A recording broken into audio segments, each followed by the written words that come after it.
4 and self-described underdog in this matchup, the Sharks aren't content to sit back on their heels and let this series slip away. They needed a win tonight to keep the Golden Knights from being on the brink of taking the whole thing and to be able to return to SAP Center one more time.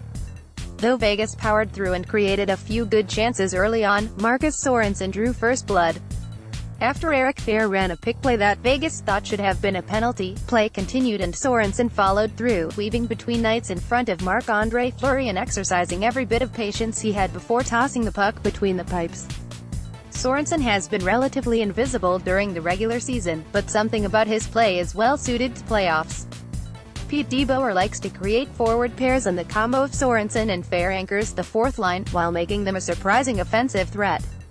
Later in the period, Mikkel Boedker did a poor impression of Fehr, but the referees has become savvy to their tricks and Hot Boed landed in the box.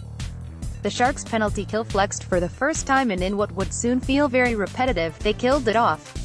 Just when it looked as though the Sharks would be heading into the dressing room with a nice and well-earned one-goal lead, the allegedly healthy Jonas Donskoi came through the middle with speed and threw the puck between Brayden McNabb's legs and at Fleury in a way that any other day might be hoping for a rebound opportunity, at best.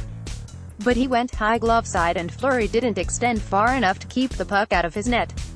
With only 6 seconds remaining in the first, the Sharks took a surprising 2-goal lead into the second.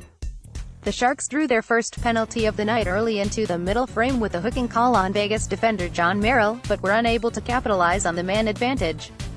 Instead, the Sharks found a way to answer back in the form of a goal from Tomas Hertl. Boedker went in for a wraparound attempt, and the pairing of Hertl and Logan Couture were waiting in front of Fleury for the rebound. Hertl tucked in their third unanswered even-strength goal.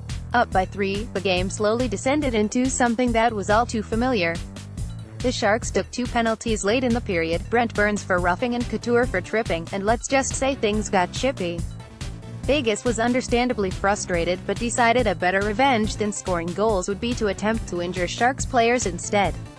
The third period saw 4 Sharks penalties, including a game misconduct for Brendan Dillon, and 5 Knights penalties, including a game misconduct for Pierre-Edouard Bellemare.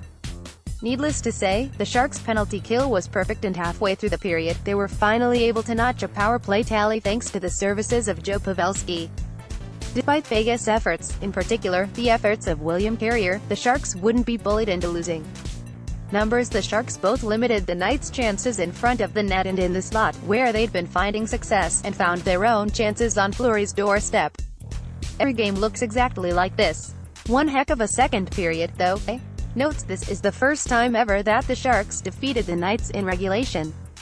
Lots of 2s floating around. The series is tied at 2. Jonas Donskoi scored his second goal of playoffs, Brendan Dillon had 2 assists, and Martin Jones with his second shutout of the postseason. Good things come in 2s. Joakim Ryan looked positively radiant in his debut, but don't let that fool you into think he's earned DeBoer's trust. Burns took shifts with Dillon as well, and Ryan played less than 12 minutes, the fewest of any defenseman. Jones got a shutout, so his play being stellar seems a bit obvious. Still, those big saves he made were the cherry on top of an incredible offense-driven game. The physicality of the series is reaching a bit of a boiling point, and part of it may be that Vegas is struggling with San Jose's resident big boys in Timo Meier and Tomas Hertl. Meier laid the body down early on John Merrill, and Hertl drew penalties thanks to his size. They're turning into regular thorns in the side of Vegas, especially because on top of that, they keep scoring. San Jose has shown a lot of discipline when it comes to not letting Vegas, in this round, and Anaheim, in round 1, getting under their skin and make them sloppy. They were rewarded for